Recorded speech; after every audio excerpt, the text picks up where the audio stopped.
감사합니다. 같이 우리 기도하고 말씀 생각하십시다. 하나님 아버지, 부족한 종에게 하나님의 말씀을 주셔서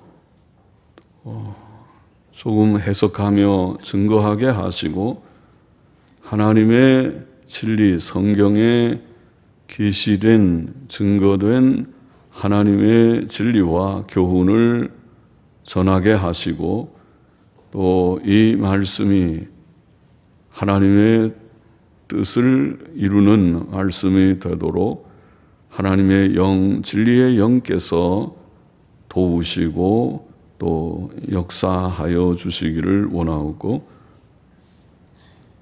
하나님의 영의 도우심으로 말하며 듣고 또 받고 믿고 마음에 새기어 우리의 인격이 변화되고 삶이 좋아지는, 나아지는 저희 모두가 되게 하여 주옵소서.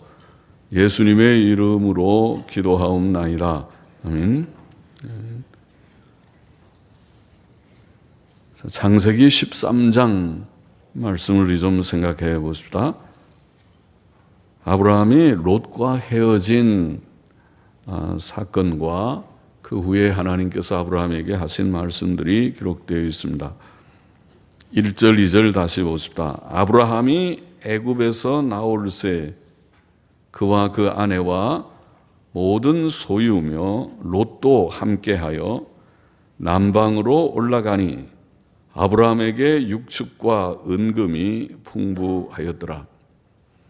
자, 아내를 빼앗겼다가 하나님의 긍휼과 도우심으로 다시 찾은 아브라함은 그 아내와 모든 소유와 또 조카 롯과 함께 애굽에서 나와 남방으로 올라갔습니다. 남방은 유대 땅의 가장 남쪽 지역, 즉 사해 혹은 염해라고 부르는 큰 바다의 서남쪽 지역을 가리킵니다. 아브라함은 애굽의 왕에게 양과 소와 암수 나귀와 약대를 얻었기 때문에 육축이 풍부하였고 또 은금도 많았습니다. 아브라함은 물질적으로 부유하였습니다. 3, 4절 보십시다. 그가 남방에서부터 발행하여 베델에 이르며 베델과 아이 사이 전에 장막 쳤던 곳에 이르니 그가 처음으로 단을 쌓은 곳이라. 그가 거기서 여호와의 이름을 불렀더라. 아브라함은 베델에 이르렀고 베델과 아이 사이, 즉 전에 하란에서 이곳 가나안 땅에 와 장막을 치고 처음 하나님께 단을 쌓았던 곳에서 하나님의 이름을 불렀습니다. 하나님의 이름을 불렀다는 말은 하나님께 경배하며 찬송하고 기도했다는 뜻입니다.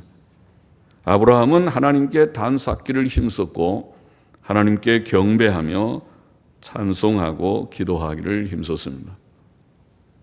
우리도 그렇게 하기를 원합니다. 늘 하나님께 예배 드리는 거 좋아하고 찬송을 잘 목소리 이렇게 곱지 않아도 찬송가로 하나님께 영광을 돌리고 할렐루야를 올리고 또 하나님께 진심의 기도, 진실한 기도를, 감사의 기도, 회개의 기도, 또 소원을 아뢰는 기도를 올리기를 원합니다. 5절도 좀 보십시다. 아브라함의 일행 롯도 양과 소와 장막이 있으므로 그 땅이 그들의 동거함을 용납지 못하였으니 곧 그들의 소유가 많아서 동거할 수 없었음이라. 그러므로 아브라함의 가축의 목자와 롯의 가축의 목자가 서로 다투고 또 가나안 사람과 브리스 사람도 그 땅에 거하였는지라. 아브라함과 롯은 각각 소유물이 많아서 그곳에 함께 거하기 어려웠고, 게다가 아브라함의 가축의 목자들과 롯의 가축의 목자들이 서로 다투기까지 했습니다. 사람은 더불어 살고 서로 화목하고 사랑하며 살아야 하지만 때때로 제한된 땅과 음식물로 인하여 다툼이 생깁니다. 가난과 불편함을 참고 이기는 것이 사랑이며 성숙한 인격이지만 사람들은 이기적이고 자기중심적인 생각을 버리지 못하고 서로 다툽니다. 8절 넘어가 봅시다. 아브라함이 롯에게 이르되 우리는 한 고륙이라 나나 너나 내 목자나 내 목자나 서로 다투게 말자. 내 앞에 온 땅이 있지 아니하냐. 나를 떠나라. 네가 좌하면 나는 우하고 네가 우하면 나는 좌하리라. 아브라함은 조카 롯에게 우리가 한 고륙이니 서로 다투지 말고 헤어지자고 제안하였습니다. 함께 있으면서 서로 다투지 않고 서로 이해하며 서로 위하고 사랑한다면 가장 이상적이겠지만 사람의 연약성 때문에 때때로 그것이 불가능합니다. 그래서 좋은 사람들 간에도 부득이 서로 헤어지는 것이 필요한 때가 있습니다. 그러나 함께 있으면서 서로 다투는 것보다 헤어져서 서로 다투지 않는다면 그것이 더 나을 것입니다. 반드시 같이 있는 것이 사랑은 아니고 다투지 않는 것이 더 중요하니까 그렇습니다. 아브라함은 롯에게 네가 좌하면 나는 우하고 네가 우하면 나는 좌하리라고 말했습니다. 아브라함은 롯에게 선택권을 주었습니다. 그는 양보심을 발휘했습니다. 사람의 다툼은 대체로 욕심 때문에 옵니다. 야고보는 너희 중에 싸움이 어디로 다툼이 어디로 조차 나느뇨 너희 지체 중에서 싸우는 정욕으로 조차 난 것이 아니냐. 너희가 욕심을 내어도 얻지 못하고 살인하며 시기하여도 능히 취하지 못하나니 너희가 다투고 싸우는 도다라고 말했습니다. 그러나 하나님을 바라고 그 나라에 소망을 두고 사는 자들은 잠시 있다가 없어질 세상 것에 욕심 부리지 않고 세상 사람들처럼 다투지 않습니다. 사람은 세상적인 욕심을 버리고 하나님과 천국만 가장 큰 가치로 알 때 세상 것들을 즐거이 기꺼이 양보할 수 있습니다. 아무것도 아니니까요. 잠깐 있으면 다 놓고 갈 것이니까요.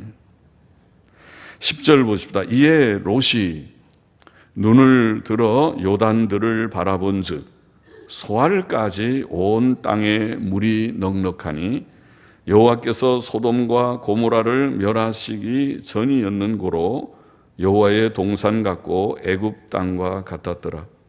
자, 롯은 눈을 들어서 요단들을 바라보았습니다. 요단들은 사해로 이어지는 요단강 주위의 들판을 가리킵니다. 요단들은 소알까지 비옥하였습니다. 소알은 소돔과 고모라의 이웃 도시였고 사해 남단에 위치했던 것 같습니다. 오늘날 소돔과 고모라라고 하는 도시의 자취는 없어졌지만 그것이 사해 속으로 들어가 버렸는지 어떤지는 몰라도 학자들은 사해의 남단 끝을 그 지역이라고 생각합니다. 그곳은 소돔과 고모라의 멸망 후에는 황폐해졌으나 그 당시에는 비옥하여 여호와의 동산 곧 에덴 동산 같고 애굽 땅과 같았습니다. 에덴 동산에는 우리가 창세기 2장인가에 보면은 강들의 근원들이 있어서 비옥하였고 애굽 땅도 거대한 나일 강을 인해 매우 비옥하였습니다. 그래서 요단들이 비옥한 그들이 좋아서 그들을 택한 것입니다. 11절 보십시다. 그러므로 롯이 요단 온 들을 택하고 동으로 옮기니 그들이 서로 떠난지라.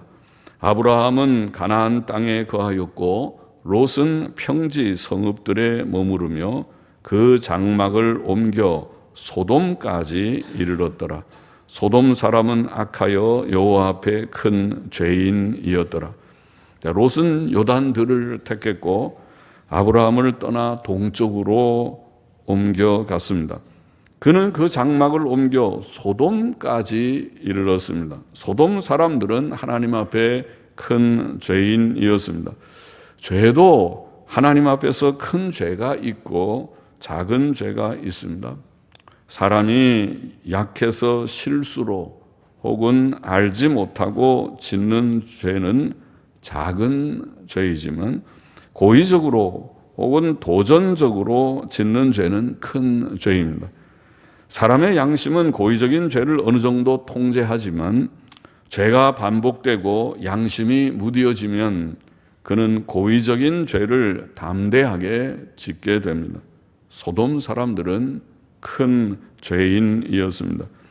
롯이 요단들을 택하고 소돔성 가까이에 장막을 친 것은 신앙적이지 못했습니다.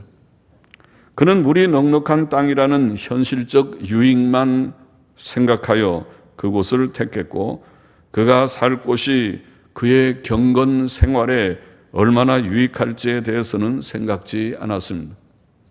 만일 그가 바른 생각을 했다면 그는 죄악된 환경을 멀리 했을 것입니다. 죄악된 곳에는 하나님의 재앙이 있기 때문입니다. 그러나 아브라함은 롯과 달리 가나안 땅에 그대로 거했다. 오늘 본문에 보면 아브라함은 가나안 땅에 거하였고 그렇게 기록하고 있습니다. 그 땅은 하나님의 약속의 땅입니다. 그는 얼마 전 기근 때에 그 땅을 떠나 애굽으로 내려갔다가 큰 낭패를 경험했습니다. 그것은 그의 잘못된 판단 때문이었습니다. 그러나 이제 그는 그 가나안 땅에 그대로 거하였습니다. 14절 보십시오. 롯이 아브라함을 떠난 후에 여호와께서 아브라함에게 이르시되 너는 눈을 들어 너 있는 곳에서 동서남북을 바라보라. 보이는 땅을 내가 너와 내 자손에게 주리니 영원히 이르리라.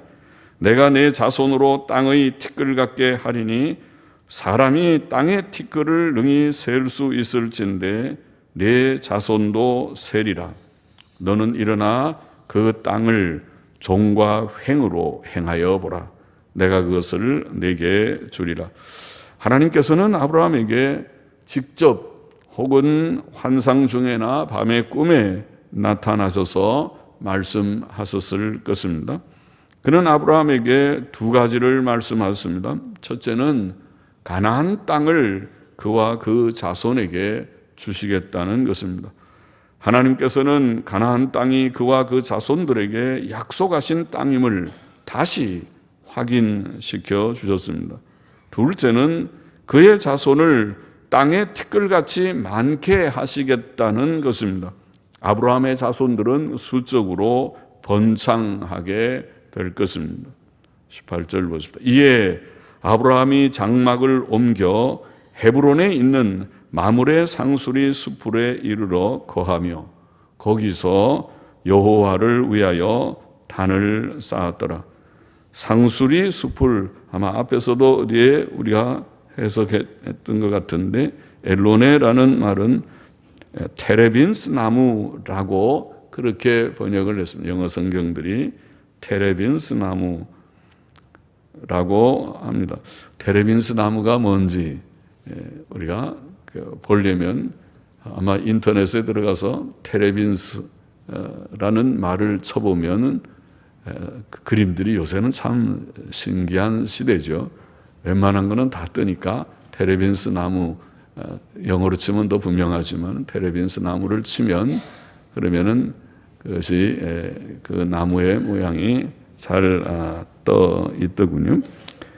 아브라함은 하나님께 단을 쌓았습니다. 그것은 그가 짐승 제사를 드렸음을 암시합니다. 단이라는 말이 제사를 드린다, 제물을 죽여서 드린다는 그런 단어에서 나왔다고 했죠.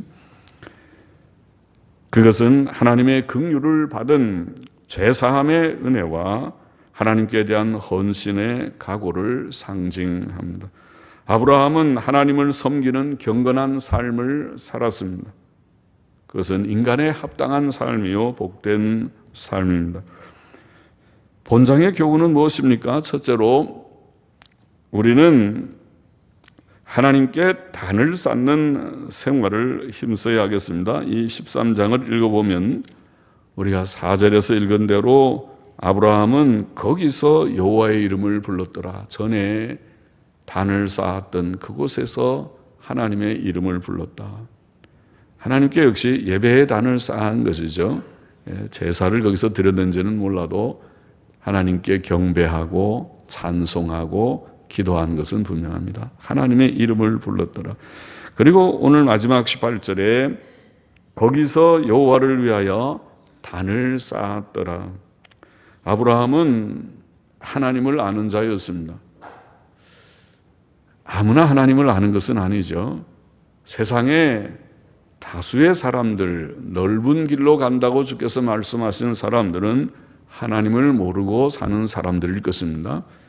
그 가운데서 하나님께서 마음에 종교적인 각성을 주셔서 하나님을 찾게 되는 마음을 가진 자들, 그리고 그 가운데 은혜를 받은 자들이 신이 계신가, 하나님이 계신가, 이 천지 만물이 우연이 된 것이 아니고 전지전능하신 놀라운 신이 조물주가 만드신 세상이로다. 깨달음이 생겨서 하나님을 찾게 되고 이제 말씀을 통해서 하나님의 지식을 갖게 되고 섬기게 되는 것입니다. 하나님께 예배를 드린다는 것은 굉장히 놀라운 그런 변화고 놀라운 일입니다. 아브라함은 하나님을 경외하고 찬송하고 기도했고 단을 쌓았다. 속죄신앙을 가진 짐승의 제물에 피를 흘려서 뿌리며 하나님께 경배했다고 보입니다. 아브라함의 경건한 삶, 하나님을 아는 삶, 하나님께 예배하는 삶, 속죄신앙을 가진 마치 그가 신약의 성도들처럼 복음의 이치를 잘 이해했는지는 모르지만 그 옛날 구약시대에 하나님을 알고 섬기는 자가 되었다는 것은 하나님의 놀라운 은혜고 오늘 그것이 모든 인생들에게 하나님을 알지 못하고 방황하는 모든 인생들에게 교훈이 됩니다. 여러분은 하나님을 아는가? 하나님 없이 사는 무신론자들인가? 아니면 창조자 하나님, 섭리자 하나님, 우리의 구주 하나님, 특별히 예수 그리스도의 아버지 하나님을 알고 하나님께 나와 하나님을 섬기려고 하는 하나님에 대한 그런 경건, 깨달음, 하나님을 경외하는 마음이 생긴 자들인가? 굉장히 중요한 질문입니다. 아브라함의 경건한 삶은 모든 하나님을 경외하는 성도들에게 본이 됩니다. 하나님께 예배드리고 기도하고 찬송하며 성경 말씀을 묵상하는 것은 하나님께서 요구하시는 복된 삶입니다. 예수께서는 말씀하셨죠. 아버지께 참으로 예배하는 자들은 신령과 진정으로 예배할 때가 오나니 곧 이때라. 아버지께서 이렇게 자기에게 예배하는 자들을 찾으시느니라 그렇게 말씀했습니다. 하나님께서 찾으신다고.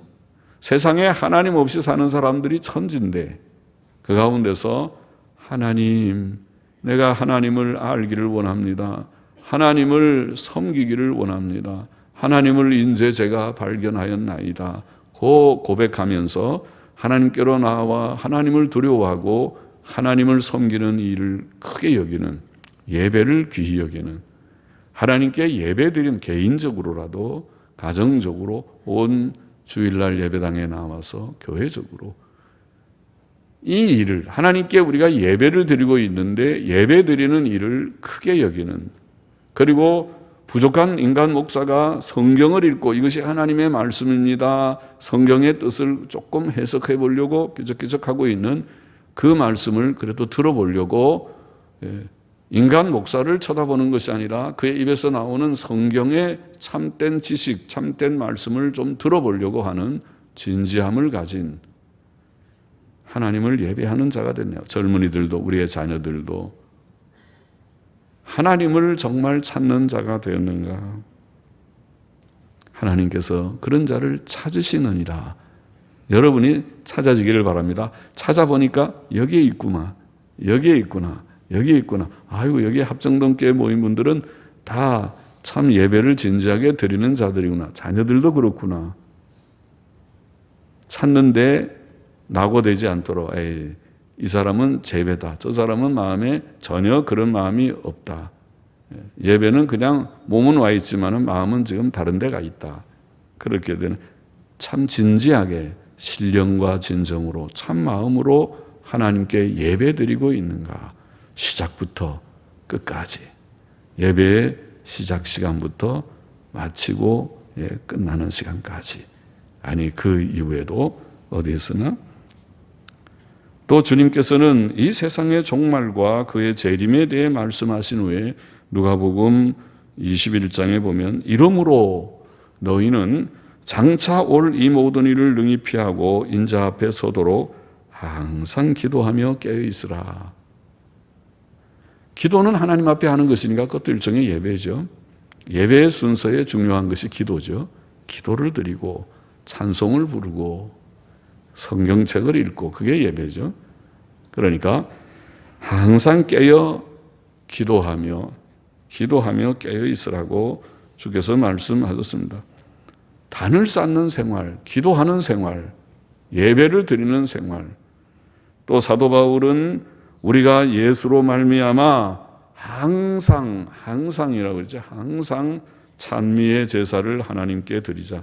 이는 그 이름을 증거하는 입술의 열매니라. 우리의 입으로 이 불결한 입, 이 저질스러운 우리의 입으로 남을 미워하고 흉이나 보고 욕하고 또 죄악된 거짓말 잘하고 또 자랑하는 교만한 말 잘하고 음란한 말도 간혹 하고 한 이 더러운 입으로, 입이 깨끗해져서 입으로 하나님을 찬송합니다 하는 입이 되도록 입술의 열매라. 뭐가? 찬송이, 항상 찬송 드리는 것이.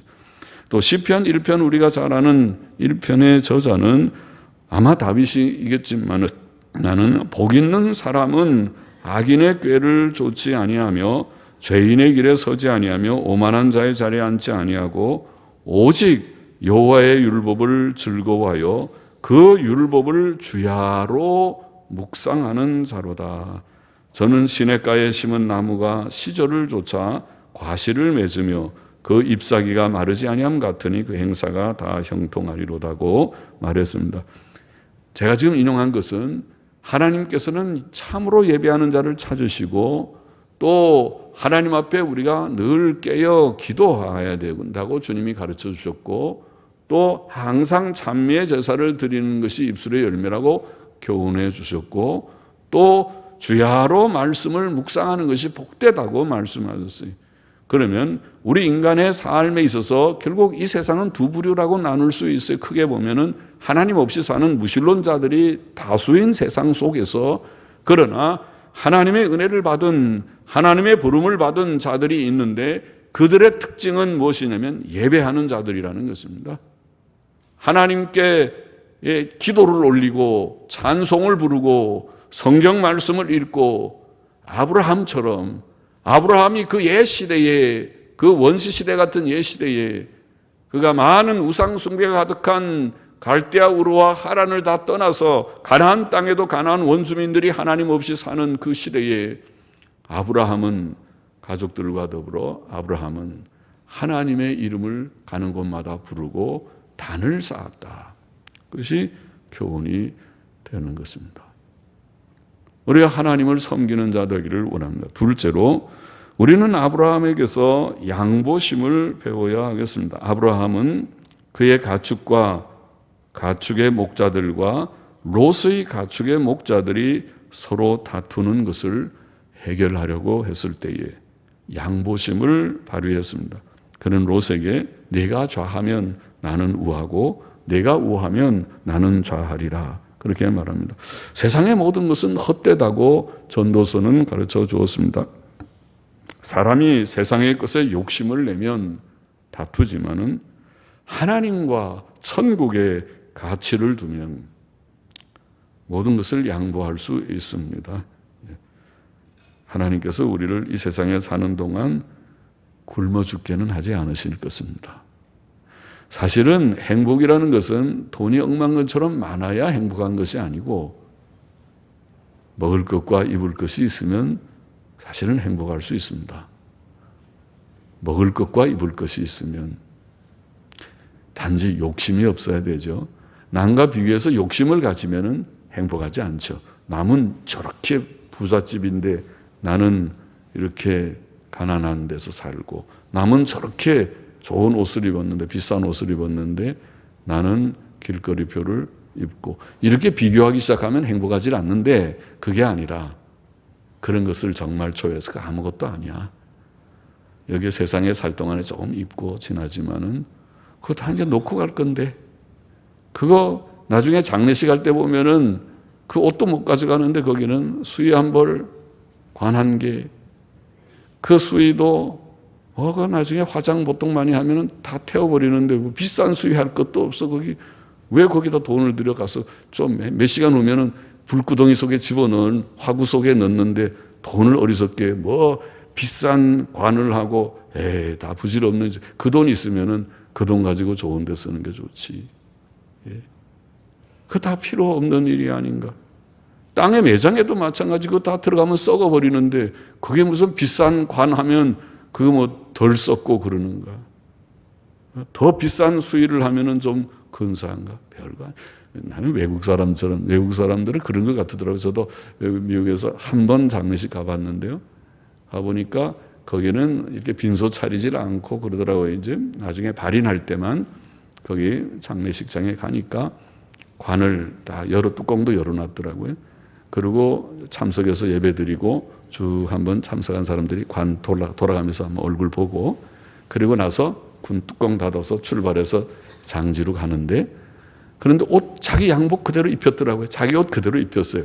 수의 입지 않고. 그래서 저도 그랬어요. 우리 집사람 보고, 내가 죽으면, 혹시 당신보다 먼저 죽으면 나는 내가 좋아하는 그냥 옷, 늘 입던, 새벽 기도할 때 입던 양복, 이거는 주일날 입느라고 아껴서 입는 옷이고, 이 색깔은 새벽 기도는 좀 짙은 회색의 쥐색 옷 그거 입혀가지고 또 그렇게 뭐 보통 티셔츠 입히든지 와이셔츠 입히든지 해서 그냥 하면 좋겠어요. 그렇게 하면 좋겠어요. 괜히 수의 살 것도 없고 그러죠. 하나님께서 우리에게 먹을 것과 입을 것을 주시고 거처할 곳을 주시면 너무 행복하게 감사하게 주 앞에 충성하면서 살아가야 되겠고, 너무 세상의 것 가지고 다투지 말아야 하겠다는 것입니다. 주께서는 마음이 온유하고 남을 긍휼히 여기는 자가 되고 화평케 하는 자가 복이 있다고 말씀하셨죠. 마태복음 5장 8복에서. 또 악한 자들이나 원수들에게도 선을 베풀라고 가르치시지 않았습니까? 사도 바울도 형제를 사랑하여 서로 우애하고 아무에게도 악으로 악을 갚지 말고 모든 사람 앞에 선한 일을 도모하고 할 수 있는 대로 모든 사람으로 더불어 평화하라. 평화는 사이좋게 지내라는 말이죠. 다투지 말라. 그리고 정 다툼이 해결이 안 되면 서로 떠나서 다투지 않으면서 좀 떨어져서 살면 되잖아요. 그러면서 간혹 절기 때 찾아와서 인사하고 그렇게 하면 되지. 뭘 같이 있으면서 매일 다투는 거 안 좋으니까 떠날 때도 양보심 발휘해서 너 먼저 택했어요. 좋은 거 택하고 나는 아무 쪽이나 괜찮으니까 좋은 쪽을 먼저 택하라고. 또 사도 바울은 너희 관용 혹은 온유함을 모든 사람에게 알게 하라. 빌립보 4장 5절에 그랬죠. 관용이라는 말을 썼어요. 그러니까 예수 믿는 사람은 왜 그렇게 할 수 있느냐? 왜 양보하고 관용하고 온유하고 남을 불쌍히 여기고 내게 해를 끼치는 원수까지도 사랑하고 왜 할 수 있느냐면 천국을 바라봐서 가치를 거기에 둬서 그렇습니다. 지상에 이게 전부 가치라면 아둥바둥 싸워서 서로 취해야죠. 더 많이 가지는 것이 행복이겠죠. 그러나 이거 아무것도 아니라는 겁니다. 하나님께서는 우리에게 먹을 것과 입을 것은 다 주세요. 그 정도면 되는 거예요. 그렇잖아요. 집이 무슨 대골 같은 집에 자야 잠을 편히 자나요? 아니요. 쪽방에 자도 편히 자는 수가 있고, 대골 같은 집에 있어도 밤잠을 못 이루고 잠을 못 자서 엎치락 뒤치락 하고 약을 먹어야 겨우 자는 사람들이 있는 것이에요, 세상은. 행복은 그런 데 있지 않다는 것입니다. 그래서 저 세계에 천국의 소망을 두고 내가 할 수 있는 일 열심히 세상에 살면서 돈은 벌어야지, 먹고 남한테 꿇어가지 않아야 되니까 할 수 있는 일은 열심히 해요. 돈을 벌고 하지만은 땅의 것에 너무 가치를 두고 다투지 말고 저 세계의 가치를 두고 사는 그런 성도가 되어야 한다는 교훈이고, 셋째로 또 중요한 교훈이 있어요. 오늘 13장에 우리는 할 수 있는 대로 죄악된 환경을 피하라고 하는 교훈이 여기 있어요. 롯은 요단 들의 물이 넉넉함, 즉 물질적 유효함이라는 조건만 보고 거주지를 선택했습니다. 그는 평지 성읍들에 머무르며 그 장막을 옮겨 소돔까지 이르렀습니다. 그러나 소돔 사람들은 악하여 여호와 앞에 큰 죄인이었다. 그렇게 본문은 기록하고 있습니다. 우리는 우리의 거주지나 우리의 친구들을 조심해야 하겠습니다. 고린도전서 15장 33절에 보면 그런 말씀이 있죠. 속지 말라. 악한 동무들은 선한 행실을 더럽히나니라. 친구 잘못 사귀면, 이웃 잘못 사귀면 결국 물들어 버려요. 선한 행실을 더럽힙니다. 고린도후서 6장 14절에 보면 너희는 믿지 않는 자와 멍해를 같이 하지 말라. 그러니까 우리가 그 소돔 땅에 들어가면 그 사람들이 음란하고 죄악된 일들이 많은 거기에서 이웃들이 그 사귀게 되기가 쉽죠. 그렇지 않으면 고통당할 것이니까.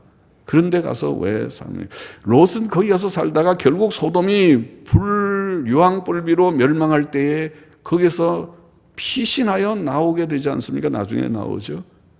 다 자기가 가꾼 집이나 밭이나 재산 다 버려놓고 몸만 빠져나왔죠. 그러니까 헛수고를 한 것입니다. 자기 이제까지 산 삶이 헛수고를 한 삶이 되어버렸습니다. 우리는 그렇지 않기를 원합니다. 잠언 13장 20절에 보면 지혜로운 자와 동행하면 지혜를 얻고 미련한 자와 사귀면 해를 받느니라. 다 같은 교훈입니다. 우리는 그래서 교회를 귀히 여겨요. 참 교회가 참 좋습니다.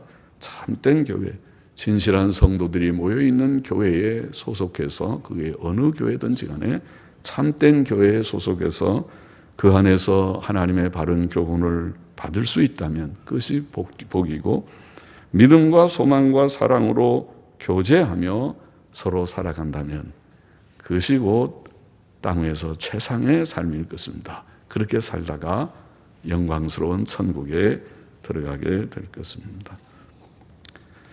같이 기도하십시다. 하나님 아버지, 단을 쌓는 생활을 깨닫게 하시고 실천하게 하여 주시고, 또 천국의 소망과 가치를 두기 때문에 땅 위에서는 양보하고 관용하고 또 온유와 절제로 살아가게 하여 주시고, 또 우리의 거처가 주님 죄악의 교제가 되는 거처가 아니라 우리의 거처가 하나님을 늘 경외하는 자들과 교제하며 살아갈 수 있는 그런 복을 땅 위에서 주시고, 또 그렇게 땅 위에서 복을 누리다가 영광의 세계에 넉넉히 들어가게 하여 주옵소서. 예수님의 이름으로 감사하며 기도하옵나이다. 아멘. 아멘.